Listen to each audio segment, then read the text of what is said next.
this imbalance over a 10-year return really comes into play in determining how we can do COLAs for retirees across the state. Without making the minimum returns, we don't put money into the account we call the experience account. And it's from that experience account that we end up making cost of living adjustments for existing retirees. So when you're not meeting your return expectation, or you're having losses like you did last year, we're not putting anything away for additional cost of living adjustments for retirees or for future retirees. And this is where the problem is. We have got to restructure the retirement system so that we can work to make sure that our retirees have a quality of life that is necessary to have a COLA so that they can maintain their quality of life as inflation moves through time. With all of these negative returns, I also think an important piece of information is that what it cost to run the systems was, in my opinion, a very large number. To run the 4 systems last year cost $129.5 million. $129.5 million to run the systems. That's management, that's administration, that's trading. That's in all the costs associated with running the systems. That number was given to us by the 4 systems in front of joint budget several months ago. I guess it was probably December, when the systems came looking for raises for the individuals working over in the system. Joint budget had a problem with that, and we held off on doing that for a while to figure out exactly was it warranted or not, and where were they. And so we ended up, as I recall, scaling back exactly what they got, but it was really, there were hard questions asked at that meeting as to why were the expenses so high? Why was the trading so much? And yet we're seeing such below market returns. How does this impact you and me? And how does this impact the people who are watching out there? Well, for every dollar that they don't make in their actuarial return, it turns into an increase in the unfunded accrued liability. And the unfunded accrued liability in 10 years has gone from approximately, I don't know if you'll be able to see this or not, approximately $5.8 billion in unfunded accrued to almost $16 billion in unfunded accrued. It got so bad, and the projection for need out of the agencies, that last year we passed Act 497 to extend the repayment of this obligation that we as legislators and the citizens have to retirees in this state for an additional 10 years to 3039 from 3029.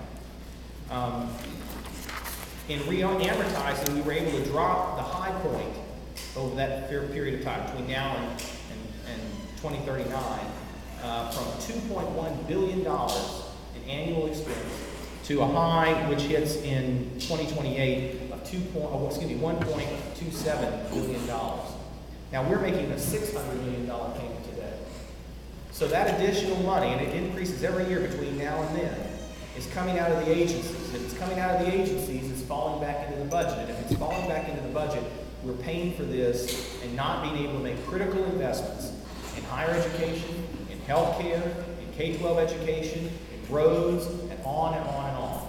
And so this retirement situation has a huge impact on what future legislatures will be able to do to better the quality of life in Louisiana.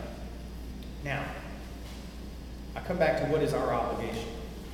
Our obligation is to maintain a quality retirement system and a quality retirement benefit for our employees and former employees.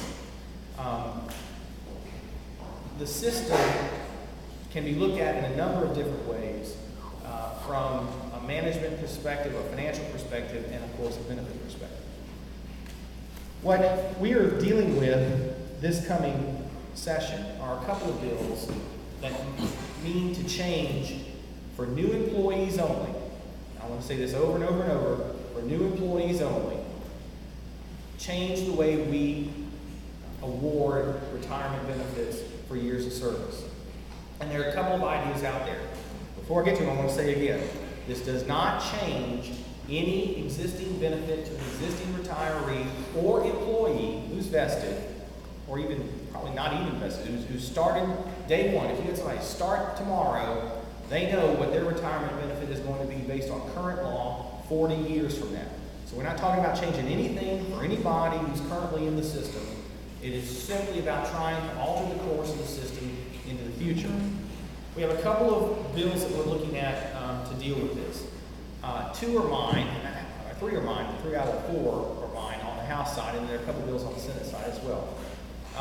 House Bill 931 is a constitutional amendment to change for new employees only the system from a defined benefit system to a defined contribution system.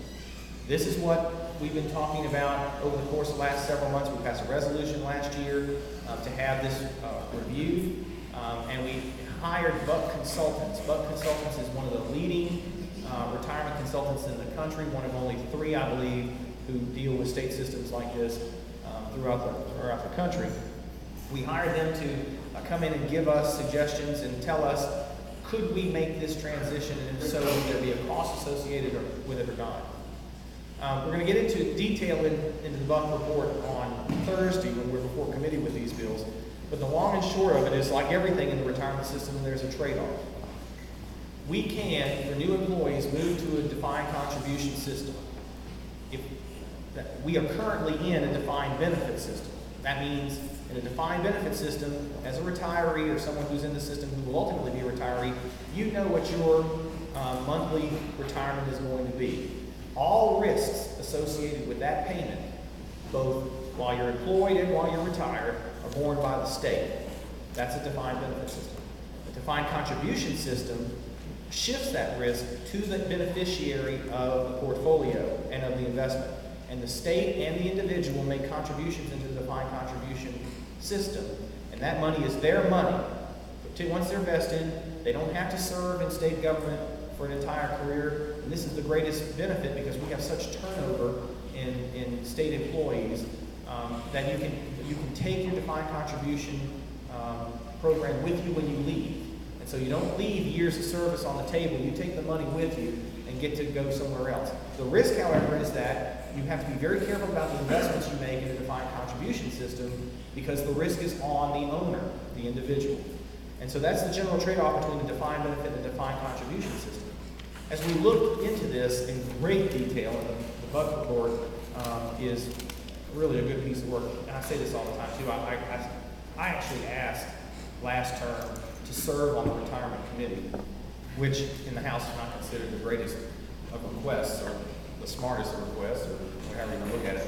But I asked to serve on it because this problem is so large that if we don't do something about it, we are going to cause enormous problems down the road for future legislators and future investment in the other areas I already discussed.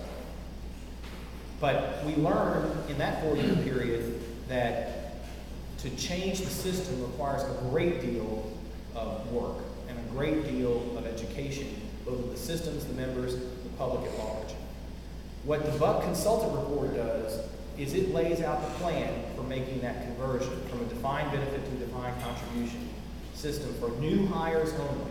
Can't say that enough. For new hires only. Basically, it says, will the state see a savings or will it see a loss by making that conversion? And the answer is a little of both. If we make a conversion to a defined contribution system, because of the way we currently fund the systems and because of the way we would have to match employee contributions under the new system, it would actually cost the state of Louisiana more. About somewhere between $40 and $60 million a year more than our current employer contributions into the system. However, the taxpayers and the citizens of this state would have a fixed obligation under that method.